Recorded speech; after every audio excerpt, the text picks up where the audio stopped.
Good. Good. Good. Okay, we can enhance our dinner in engineering. Let's save. Year 14 P1.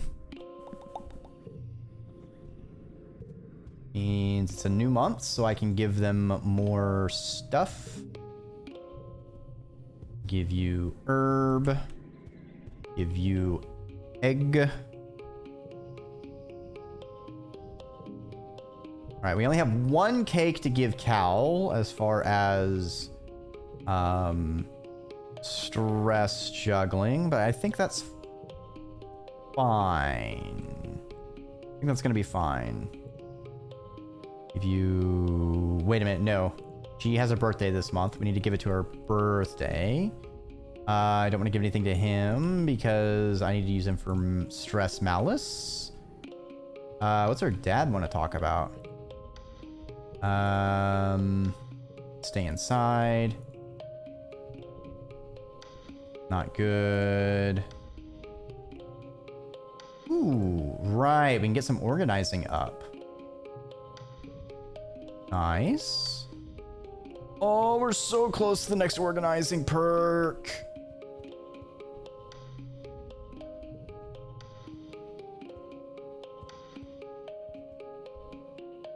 Okay.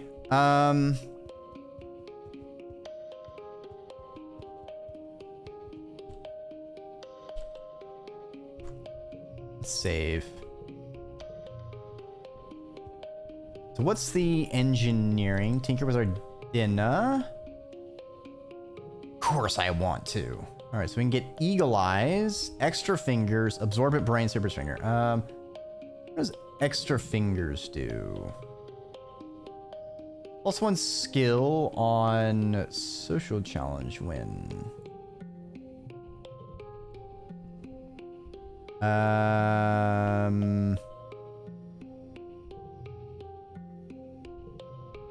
Does it do anything else?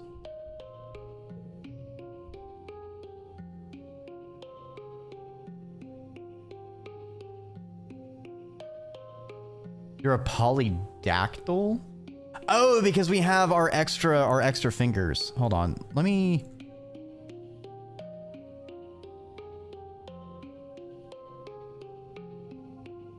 What does it have something hidden that it does?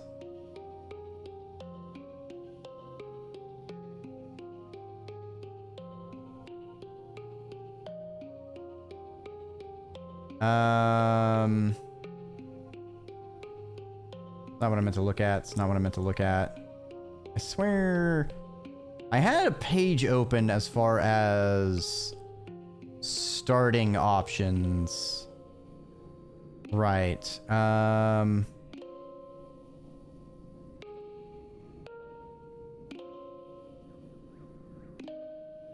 to all creativity and organizing increases. I see. That's...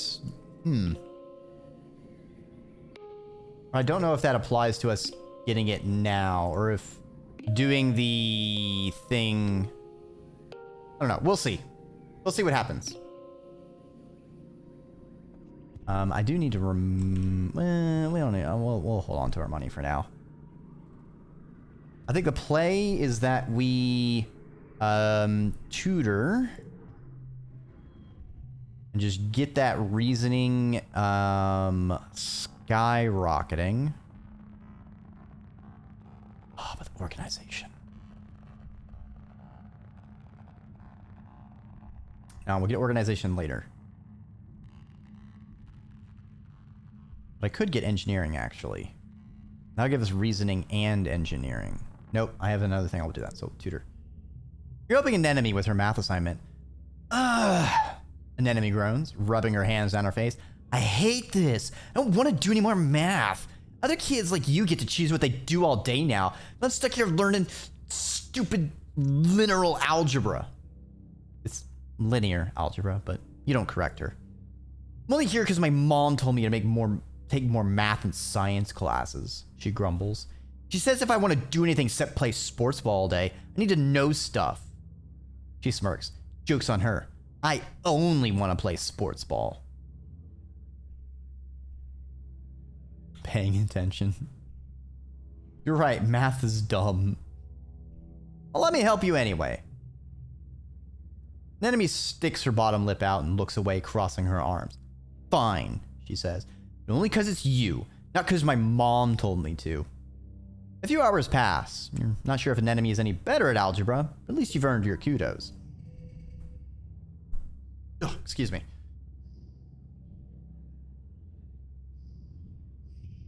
4, 4, 4, 4, 6. Win! Ah, we could have gotten 2 more. Damn. 7 reasoning. Damn. Good morning. What? Oh, this is, oh wait, this is new. You're surprised when you wake up this morning and your mom and dad are both still in your quarters. Usually they're gone long before sunrise.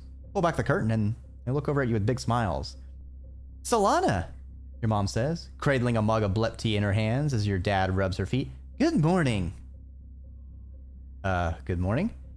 You haven't wanted to worry you, your mom replies. There's a reason we've been working so hard at geoponics. There's an accident during the wormhole's transit. Just before we landed, we lost geoponics in the hull breach. Our algae tanks or microbial soil from Earth, it was all destroyed. She lets out a regretful sigh. Once the soy rations ran out, we'd have been in deep trouble. But, your dad chimes in cheerily, between everyone's hard work, farming and foraging, we finally have a steady supply of food. For the first time since we landed, we have enough to make it through until harvest next year. That's great. Your mom salutes you with her blep tea. She looks more relaxed than you've seen her for a year at least. Maybe since you landed on Vertumna. You know it could have been so much worse. Did you put those dream memories from your mind? Your dad sighs happily. I'm already looking forward to dinner. I haven't had time to really cook in ages. What should we have, Solana? Ooh, corn on the cob, sponge bread curry. Straight. Ooh, curry sounds good. Let's get some curry. Your mom calls it bunny chow, a square loaf of sponge cake bread with the center cut out, stuffed with veggies and spices. Sweet and hot. So good. Yeah, that does sound good.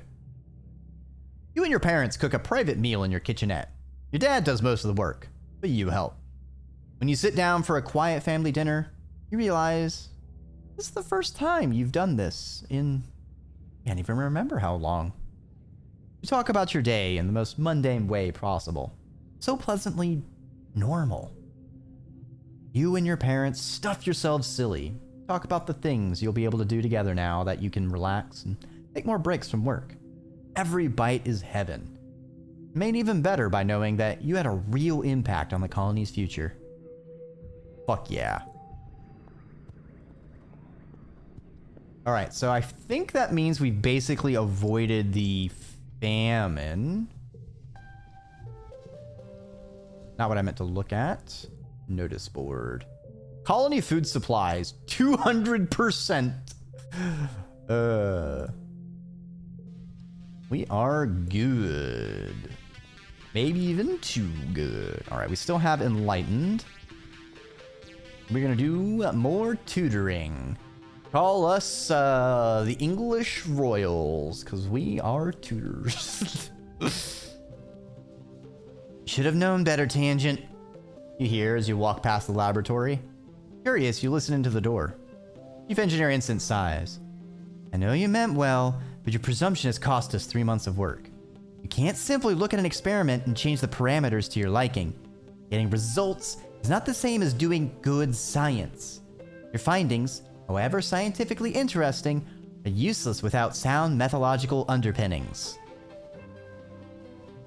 Tang's response is more subdued than you've ever heard her before. I'm sorry, Chief Engineer, she mumbles, looking down at the floor. I recognize the error of my ways. I should hope so, Instance replies, pinching the bridge of her nose with her fingers. I'll expect you in the lab first thing tomorrow morning. I'll personally supervise your work in resetting the experiment. Colony defenses being at 0% looks like it's begging for disaster. It's fine. We don't need.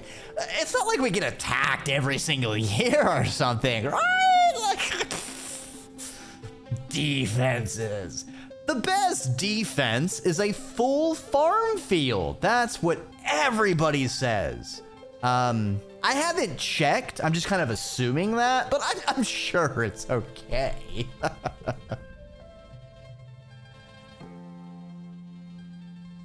There are a few things you can do to affect defense, and I might need to do some things about it.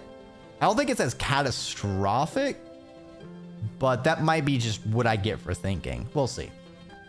You flatten against the wall as Instance breezes past you, barely giving you a second look as she strides down the hallway.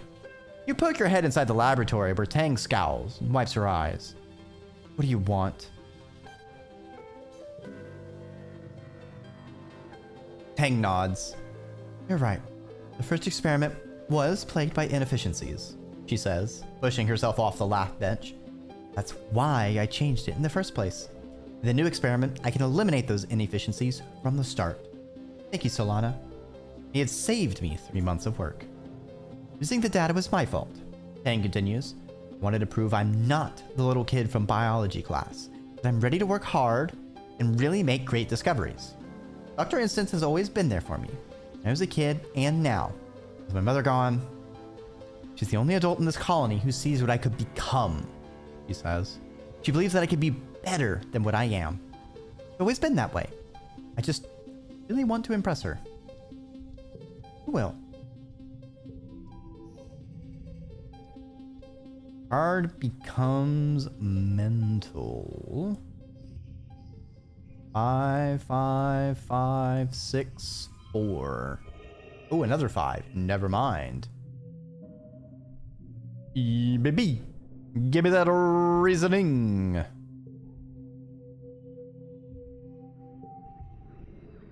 All right, we are at 100 stresso. All right, so give her a flower. Flower. Ooh. Hello, Solana. Tammy bounds over to you. I have a present for you. She presents you with a gift. It's wrapped in homemade wrapping paper, scribbled with hearts and flowers. Open it, she says, bouncing on her toes. You open the gift and pull out a handmade stuffed animal. Lumpy, unlovable face gazes up at you, a prisoner of its own misshapen body. You're not certain what? No, don't be mean to Tammy. I'm sure it's great. His name is Minky, Tammy says proudly. I'm making them for all the kids I babysit. You told me once that your favorite toys are all stuffed animals, so I thought you might like one. Give it a hug when you're feeling scared. Thanks, Tammy. It's great.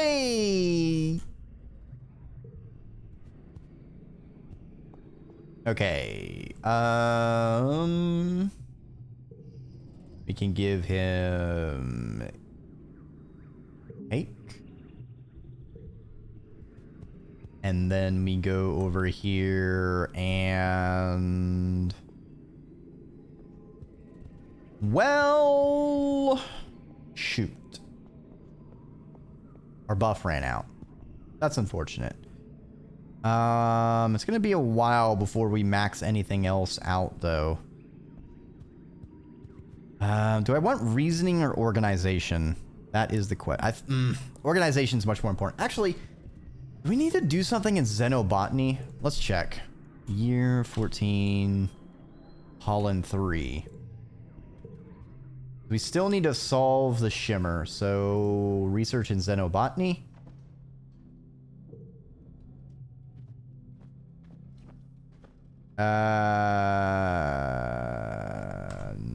No. Radioactive plant? Huh.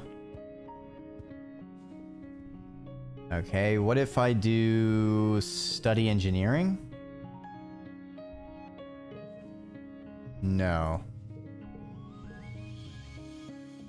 Fuck, what do I need to do for the fucking... Study humanities? No. How do I solve the shiver, damn it? What am I missing?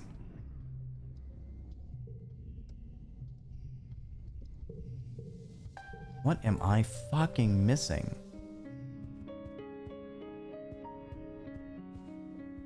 Whatever, let's...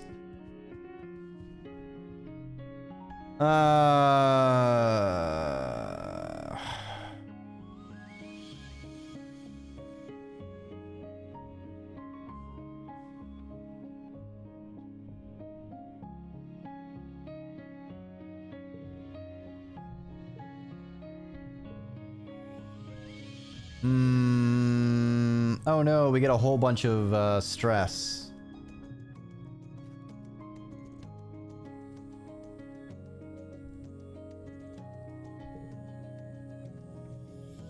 Okay. We got like 50 stress and we're injured. Good thing that we're about to sleep because I didn't manage my stress very well, so oh well. We've been doing pretty good so far, so it's not that big of a deal, I think.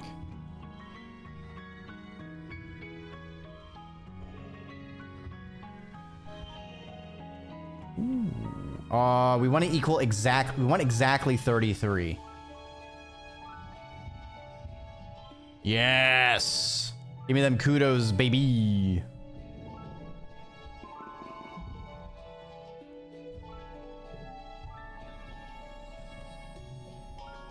We need to give Amenemnemi an egg. Gotta get all those relationships up. Have something for you. Medicinal roots. Give her a flower. And give Mars a flower.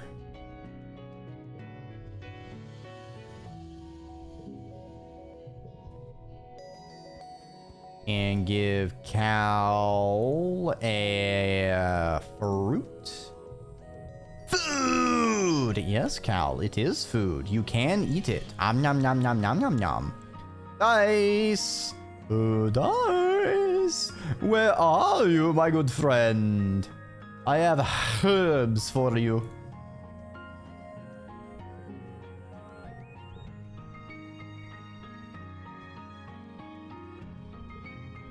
All right, year 14. D1. Relax in the park. Who's my girl? Is she a lonely? I haven't even. No. See you later.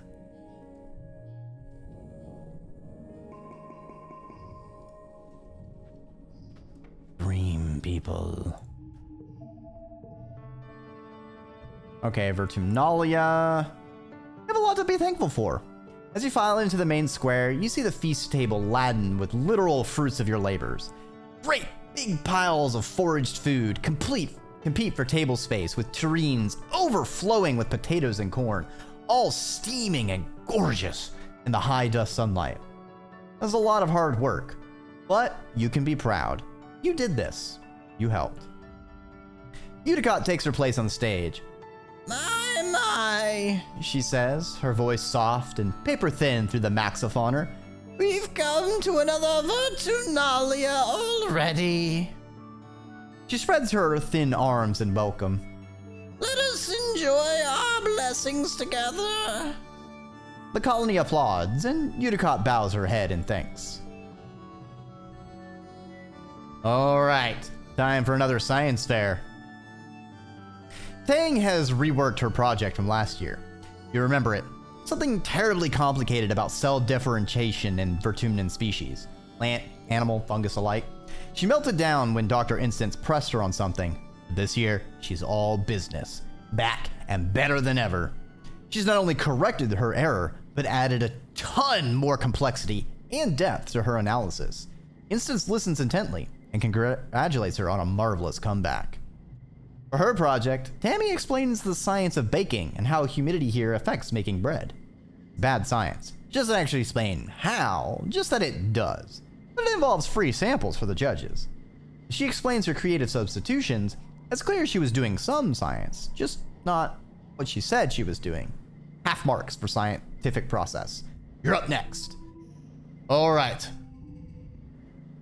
I think we drew a couple cards. All right, so if I go 7, no.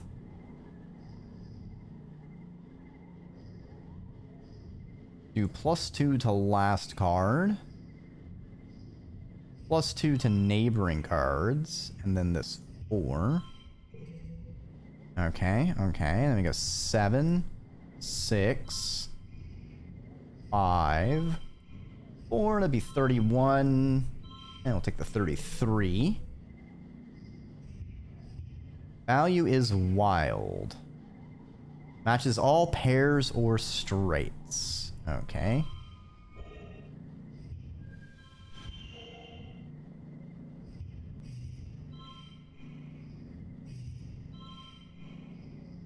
Damn, now that's what I call cooking.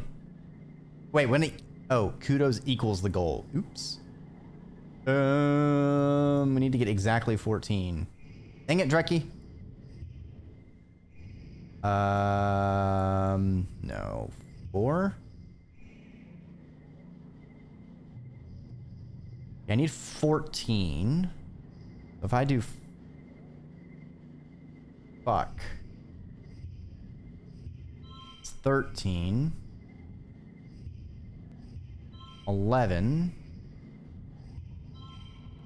14. There we go. Kudos equals super goal. That gives me 5 money and the super goal reasoning, baby. You've been studying the yearly attacks. They only happen during glow, but why? You've been graphing and analyzing surveyor data on the animals and discovered the attacks don't correlate with natural behavior or migration patterns. You thought at first that the wormhole might agitate them. It does put off a low frequency waves during glow that haven't been fully studied. So, a year ago, you started monitoring the waves and realized there were actually 2 waveforms, one from the wormhole and a weaker one based somewhere on the planet. During glow, when the vibrations from the wormhole are present, it seems to activate something in the planet's frequency, making it stronger and more complex. These frequencies run right through the colony like targeted beams, drawing animal migrations closer. It's almost as if something is summoning the animals. The judges are amazed. This is a huge breakthrough. It all happened just because you wanted to win a science fair. You have a lot of work to do to be able to use that theory for forecasting the next attack, but Rhett is excited to study this further. You win the science fair, hands down. Hey, +1 colony defense. We're doing something for it.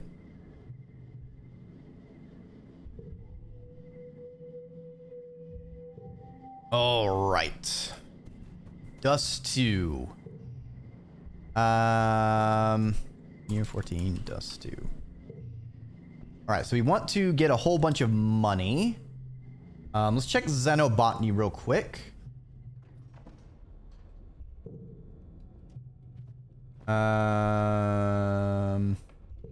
Yeah, okay, we've seen this event before.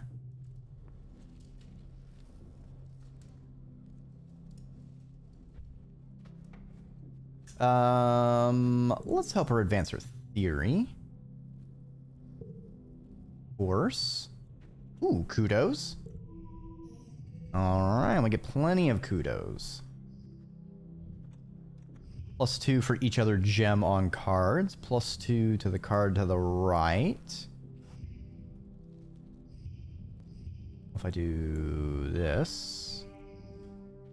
+2 to the last card.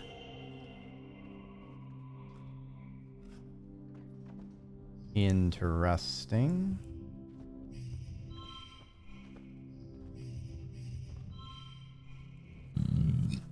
Excuse me. What if I do this?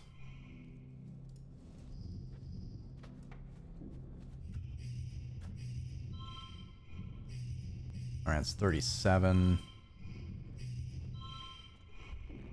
Win! Ah, I could have gotten 41. Damn it, I hate when that happens. Alright. I mean, we've maxed out biology, but the big one is the organizing. And the kudos.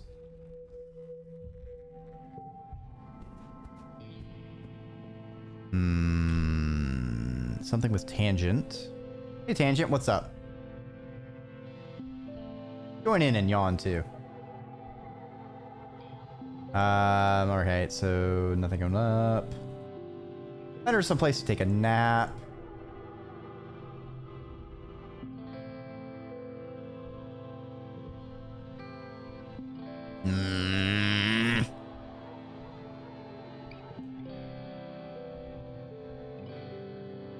Study engineering? No. What am I missing for Shimmer?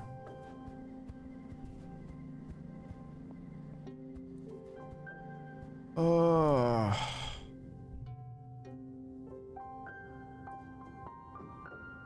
Killing me, Smalls.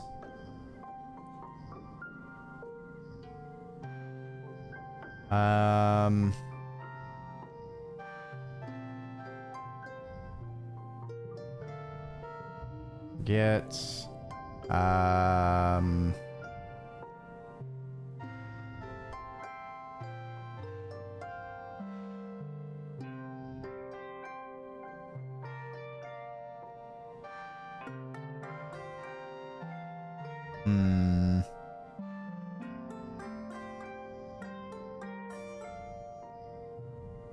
really dislike this card, so we'll forget.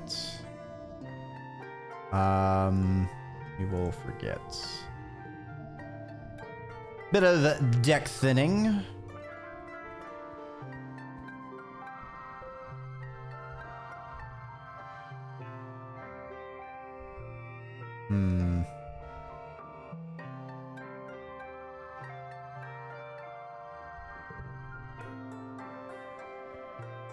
We'll hit the organizing milestone here.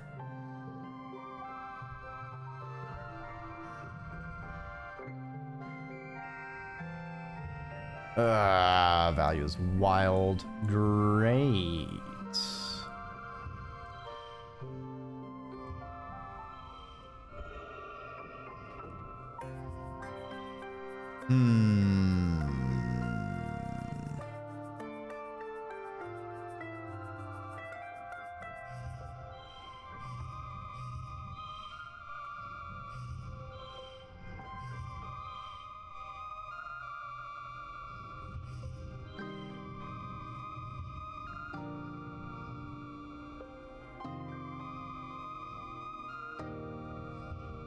How do I combo this? I don't have any gem cards, so that's unfortunate.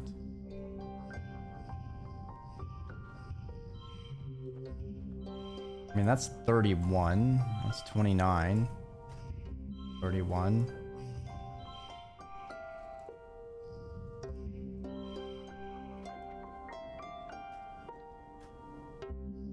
Okay, what if I just give +2 to that?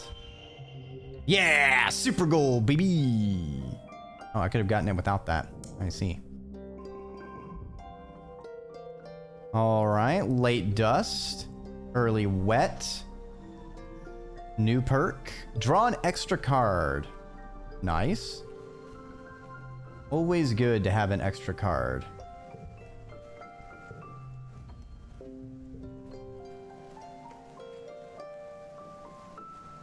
Alright, so now that we're in wet, we can give more gifts.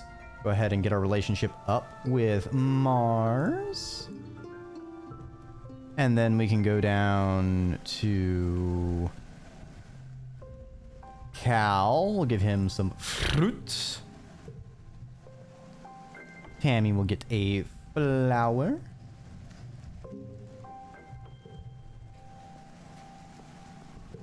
Nemini will get an egg. Need to wait a bit for the others. Let's make a year 14 wet 1. Um...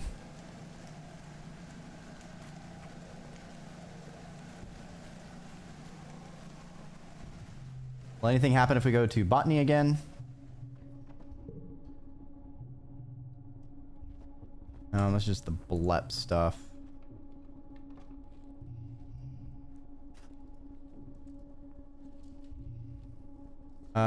Neighbors become...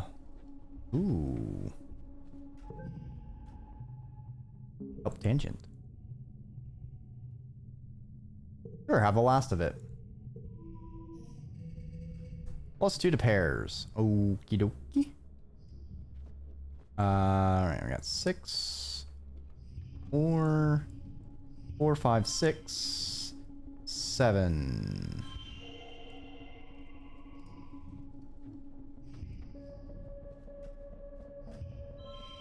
Ooh, 45.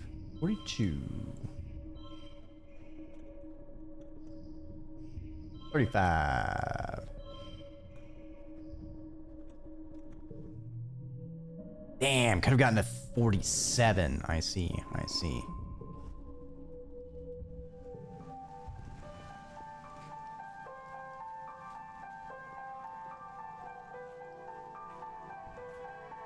All right, we're close to reasoning milestones. We're gonna go ahead and push that over, do some tutoring. Nougat is 8. You don't think she stood still since she was born. She's having trouble in classroom setting. That's why you're here. Some kids just need more help than others to stay focused. She's working on using her finger to spell out words to match images on her hollow palm. Her chubby little kid hands are unsteady, and her letters are pretty mishappen. Pretty normal for most of the kids you tutor. But Nougat just doesn't seem to be getting any better, no matter how many times you drill the letters.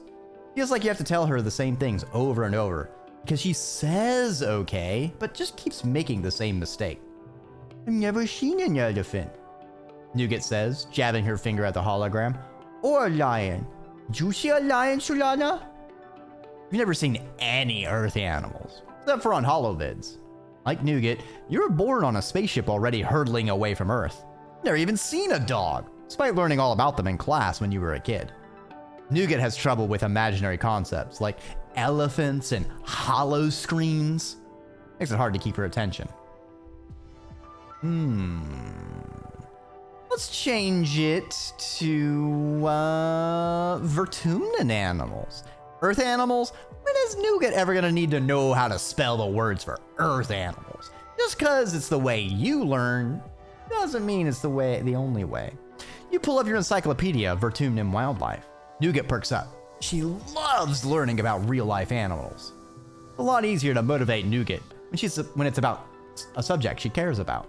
You fly through some spelling exercises in what feels like no time at all, and Nougat seems energized and excited at the end of the lesson instead of burned out. Sure, she should probably learn how to spell elephant eventually, but it's better to capture her attention now. Trust that the hard skills will come later. Absolutely.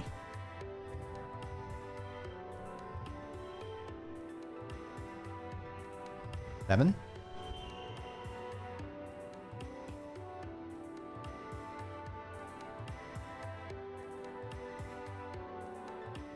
What if I do this?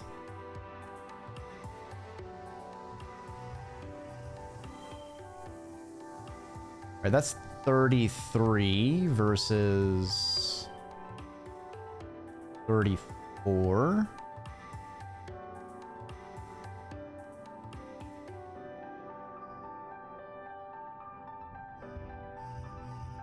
$31. And maybe 34 is the highest? Could have gotten to 41. Damn. All right.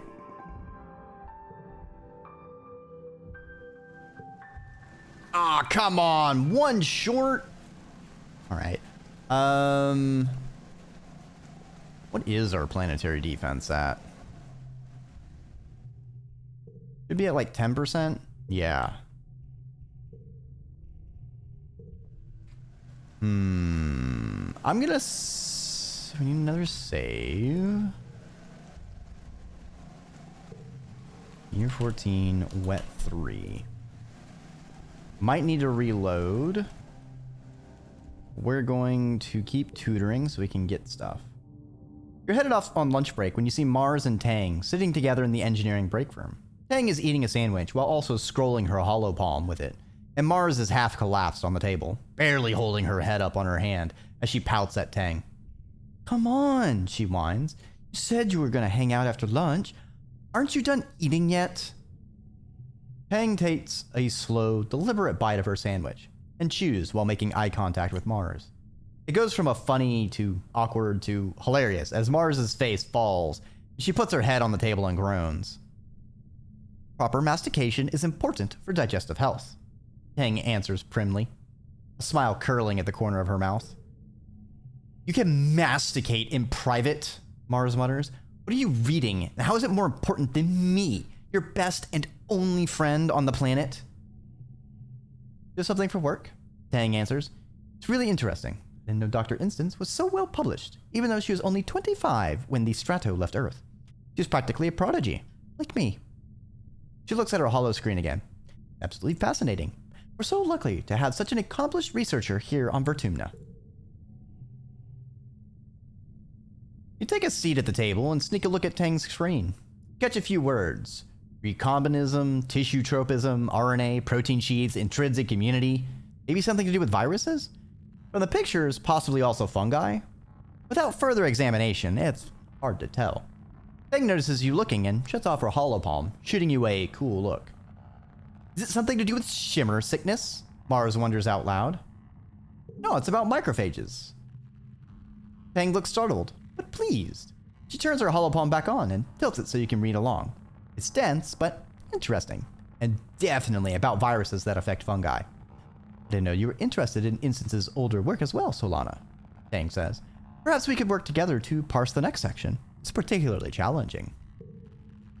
OMG, nerds! Mars laughs. Look at you two eggheads. Better you than me. Tang graces you with a small, thankful smile. You've been eating for like half an hour, Tang. Come on, Mars says, pulling her hands down her face. Please, can we go do something fun before some rampaging Xeno eats us? We're both too pretty to die of boredom. Tang smiles. You think I'm pretty, Mars? She asks, seeming genuinely curious. Mars sets her hand on top of Tang's. The prettiest, she swears, her other hand over her heart. Even prettier than me. Well, I mean, I win in the looks department, but I think a smart woman get like extra points. Tang says, putting her hand on top of Mars's hand and leaning in to fix Mars with an unusually flirtatious expression. Yes, do tell me about all my great beauty, she deadpans. It's all I live for. Mars laughs and tosses her hair over her shoulder. You tune them out in favor of eating your lunch before you're expected back in engineering. All right. So I think I forgot to give the herbs. So I actually kind of have to reload real quick. Oops. Oh, give you herb. Give you herb.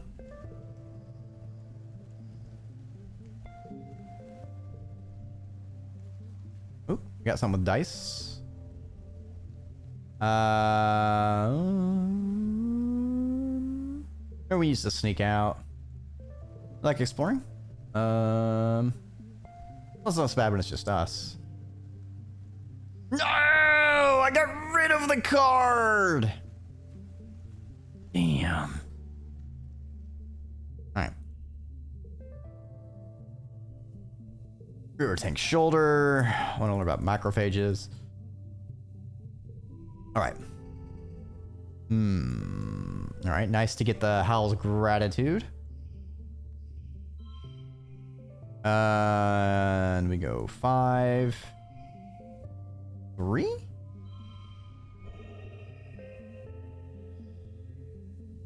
Five. There we go. Super gold. Gotta get that bonus reasoning, baby. All right, we go to glow. New perk. Oh, right. The reasoning 2 perk is useless. Like, utterly useless. Okay. New save. Year 14. Glow. I go to the Xenobotany. What will happen? Okay. Nothing useful. Load.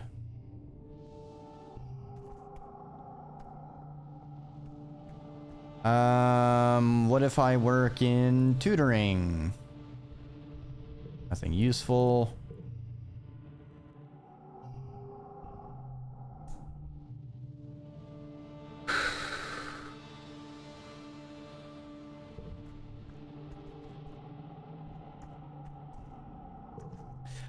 Let's study engineering because it looks like this is a blocking event. So we're just gonna get this out of the way just to see if the next time we do engineering,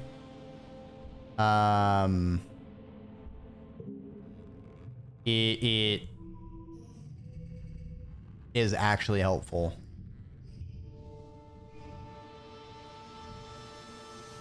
+1 for each gem on other cards.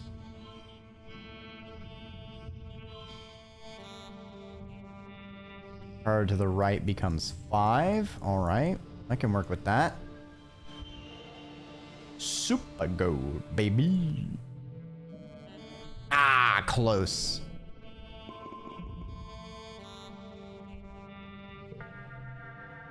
All right. You're gonna run out to face it. The faceless. Yeah, we don't want to actually face it because it doesn't have a face. It has no face. All right. Go save Governor Udicott. The smaller creatures are making a beeline for command, slipping into the heart of the colony while the defense squad is distracted. The line of slinking, many-legged beasts pass by much easier targets, moving with eerie, almost tactical purpose. Whatever's happening, you have to stop them. The scene in command is chaos. The blast doors that would have protected the bridge from depressurization in space are held open by a mound of corpses, both human and animal. Inside, you hear Governor Udicott screaming for someone to help her. Uh-oh. Combat challenge. Maybe I should have equipped my combat thing?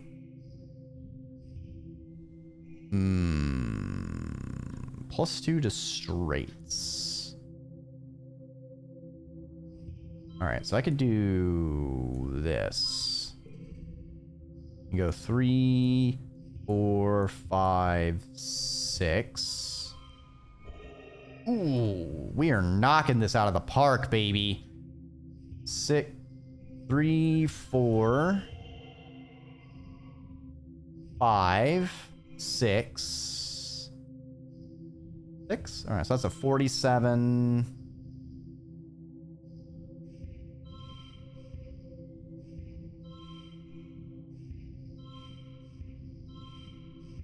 Yeah, the 47 seems to have got it. Yep, 47 out of 47, baby. +1 kudos. Nice. You beat back enough beasts to help Udicott escape the bridge. As you shelter under a meeting room table, you hear horrible noises from the rest of the ship.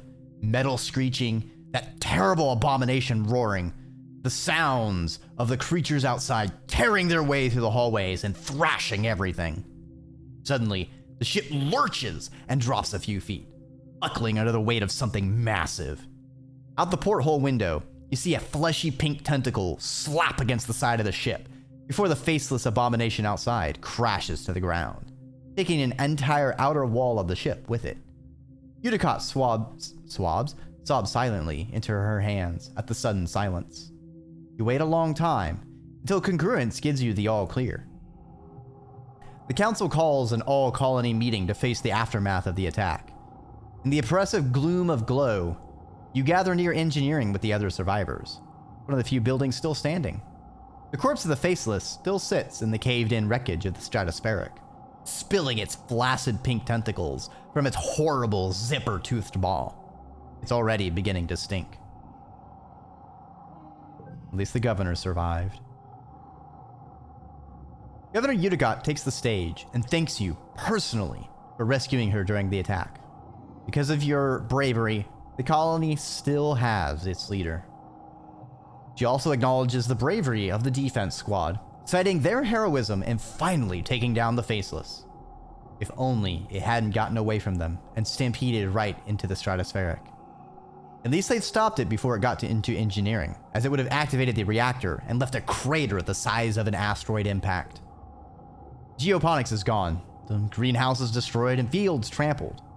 The loss of hydroponics, you'll inevitably have to start rationing what's left. The entire front half of the stratospheric has been destroyed. The living quarters, the canteen, the garrison, the lounge, even the creche. It's all gone. Only by some stroke of luck that people hiding in the creche weren't all killed. Governor Utica solemnly reads the names of those who lost their lives. Too many. You all stand for a moment of silence. You feel the weight of loss like a blow to your chest. An enemy and her family cry out when her brother's calm's name is called, and their quiet sobbing continues through the silence. With the living quarters destroyed, everyone moves into the engineering wing for shelter. You're crowded into the classroom with other families. The adults try to make it seem like a sleepover, but you're all still so shaken. Tammy doesn't return to the classroom. The little one's got out okay, but still in med bay, and will be for a while. An enemy cries about her brother and screams at anyone who tries to comfort her. Eventually, you just ignore her grief, as painful as it is to hear her sobbing at night. You feel like you've been awake for days. You'll never fully sleep again. You try, but keep jerking awake, crying out in fear. Eventually, you fall asleep, sitting up, held in your father's arms. Your sleep is fitful, but mercifully dreamless.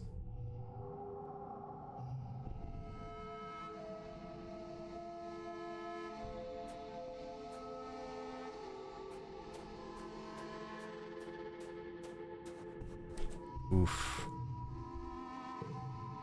Year 15, Q1.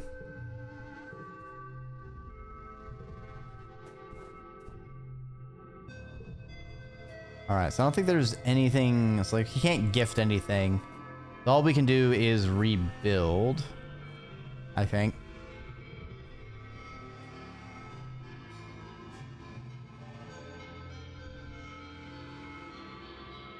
Hey, it gives us toughness and organizing, which is actually 2 stats that we really want to increase, so that works out. Work hard. Loyalty. 5, 5, 4. Win. Alright, get an extra toughness. +3 from 1 challenge. Super goal, Dreki gear, heroic, and in morning. Damn, we're gonna get a hella tough. We might even hit our milestone on toughness. Oh, wait a minute. I don't think we had our mom. We didn't have our mom last time. The sun finally dawns again on your birthday. You wake early and climb on the top of engineering to watch the sun's watery rays break the horizon as the wormhole recedes across the sky.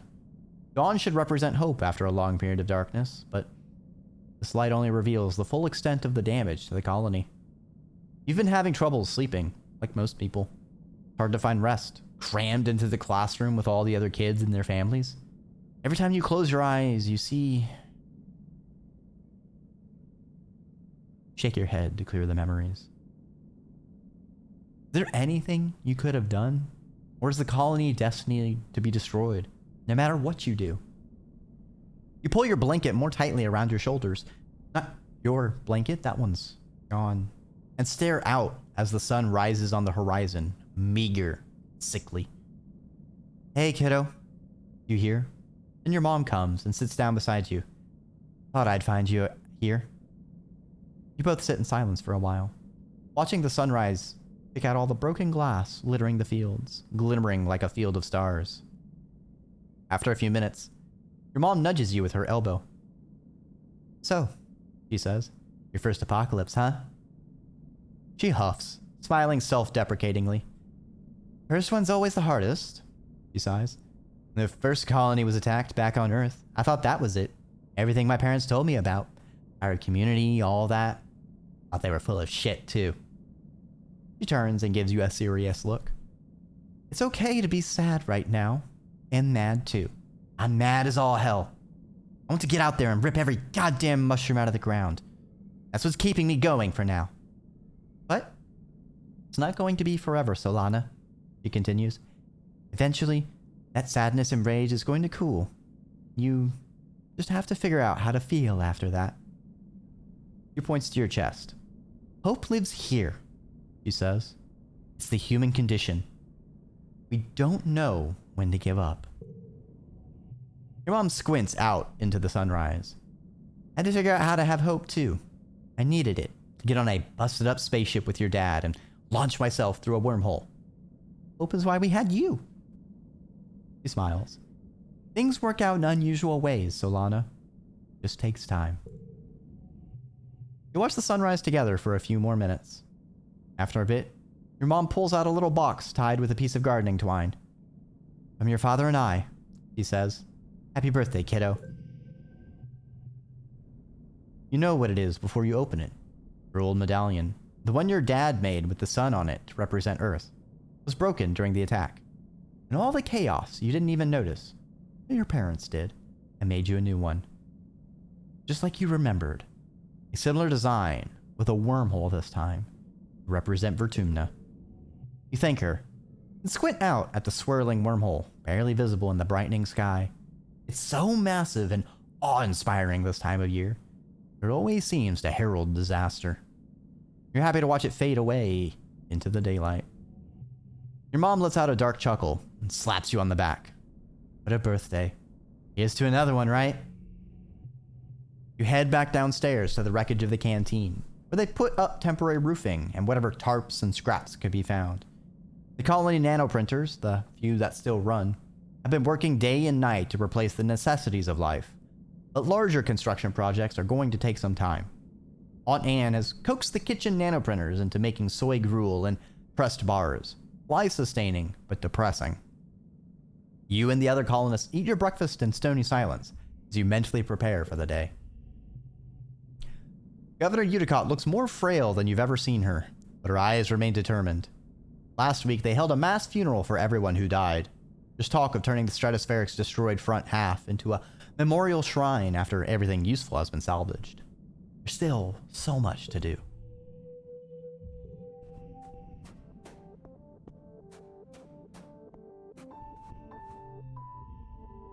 I can't believe it's all gone, your mom mutters. All that work, gone in one night.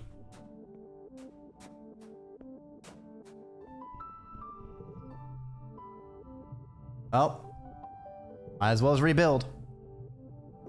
You're assigned to help out in geoponics. The agriculturists have been hard at work trying to salvage what they can of the ruined fields and destroyed greenhouses, but there's still a lot of work to be done. Your mom is in fine form in her role as chief cultivator. She'd never admit it, but managing a crisis is what she's made for. Hal's working in geoponics too. He smiles when he sees you. Hey, Solana. Lots of stuff to do. What do you want to work on? Let's work the fields, because I think that'll give me toughness. And I've already maxed out aminals and biology. You and Cal are set to work in the fields. Luckily, they're mostly empty during glow, but quiet is supposed to be a season of planting. With the deep, compacted trenches where the massive faceless stomped all over the colony defenders, the fields are in worse shape than when you landed. You're set to the task of aerating the soil. You and Cal trade off, one of you guiding a bot with dangerous-looking aeration extension, while the other uses a shovel and, sometimes, a pickaxe to loosen the soil and dig out pieces of debris. Then there's the spark snow. It'll raise the soil acidity if it sits long enough to melt. Your earth crops hate that. When you're not aerating the soil, you're trying to keep it from piling up. There are tarps laid out over the fields, but shoveling the snow from tarps is back-breaking work too. It's exhausting. The highlight of your day is when Tammy delivers lunches to geoponics, with cows wrapped in one of her headscarves. Everyone is worried about the prospect of famine. Try not to think too hard about it. instead focusing on doing what you can to help rebuild.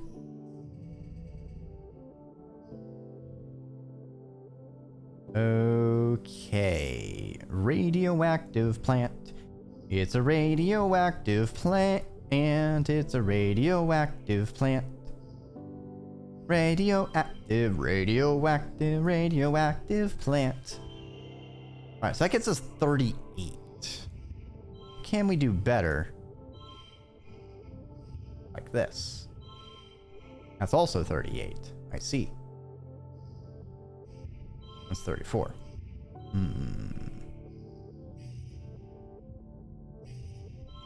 Ah, it's 2, 3, 4. That gets us a straight.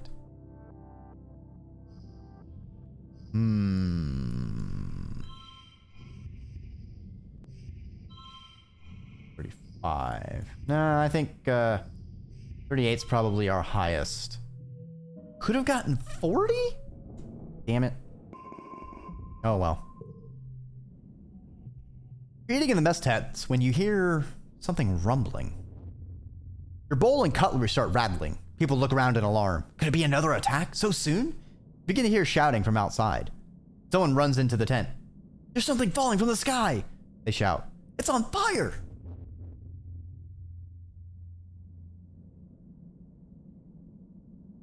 You join the crowd of people leaving your temporary structures to gather in the colony square. People are squinting up into the milky quiet sunlight, pointing and gesturing wildly. It's impossible to miss the thing hurtling towards you from space, like a great big ball of fire, coming straight for you. Is this it? Is this the end? After all you've been through, a meteor's gonna land in the middle of all your already ruined colony and kill you all?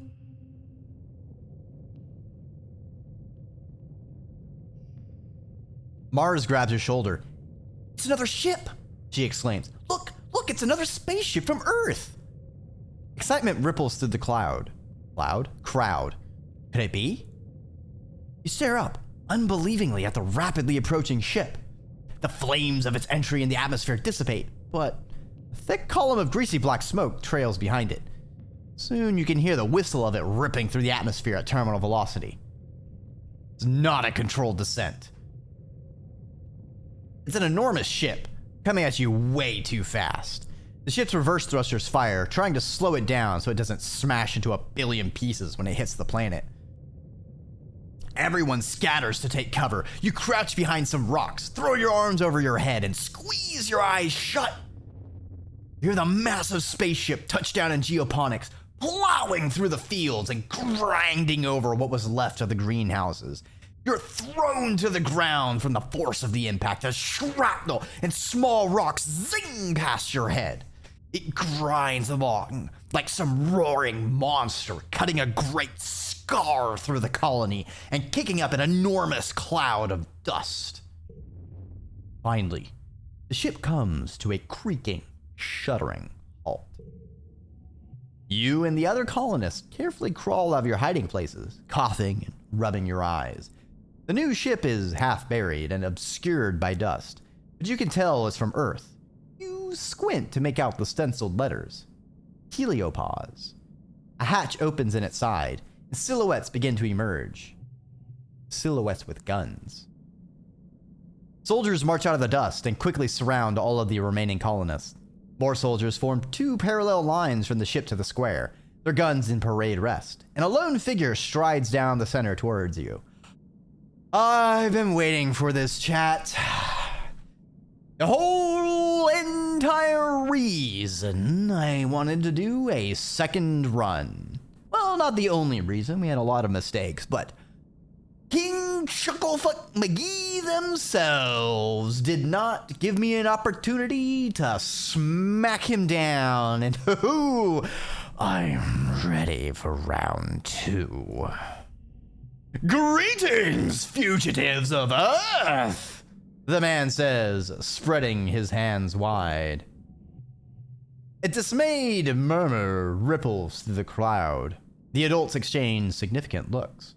Chief Engineer Instance tries to slip out of the crowd, but she's stopped by the line of soldiers. The man smiles. He He has a broad, easygoing smile that doesn't match the threatening aura of the soldiers, nor the smoking ruin of the ship behind him.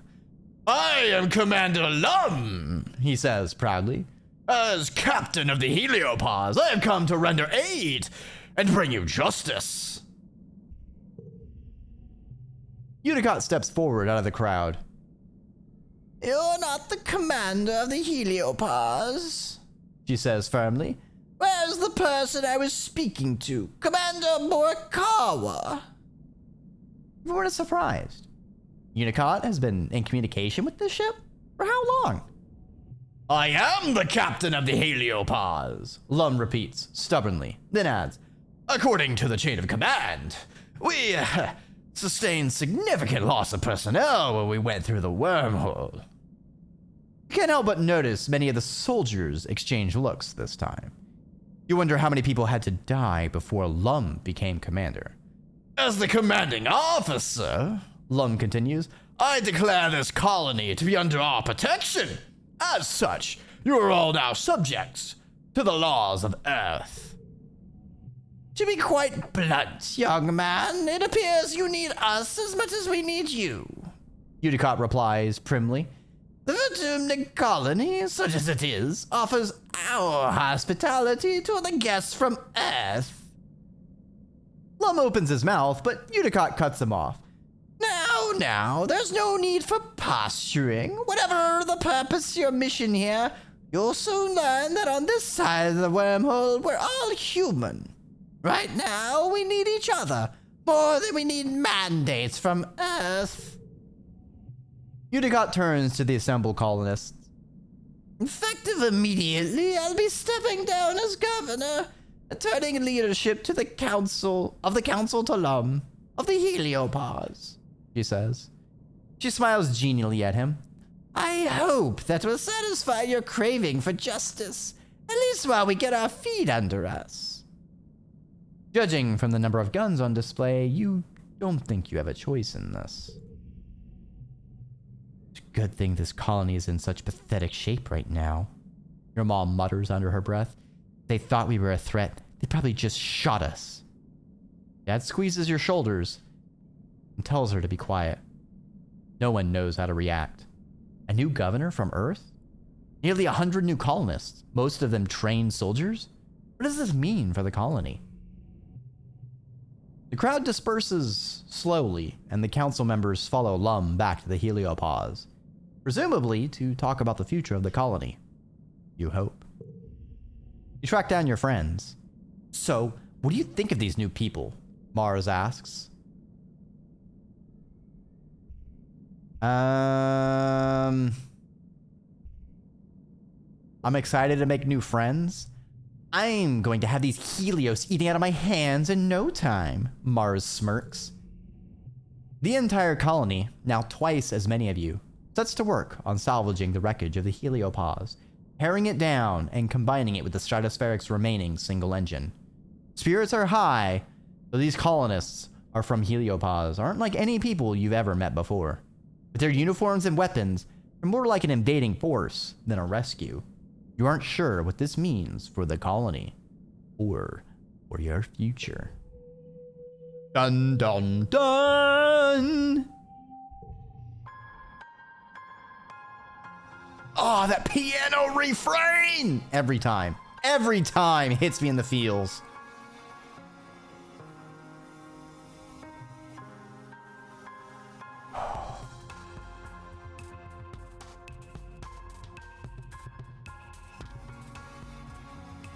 All right. Time for the game to enter phase 2.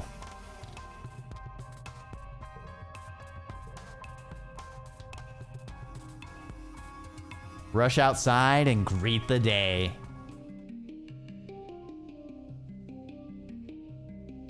Everything is different.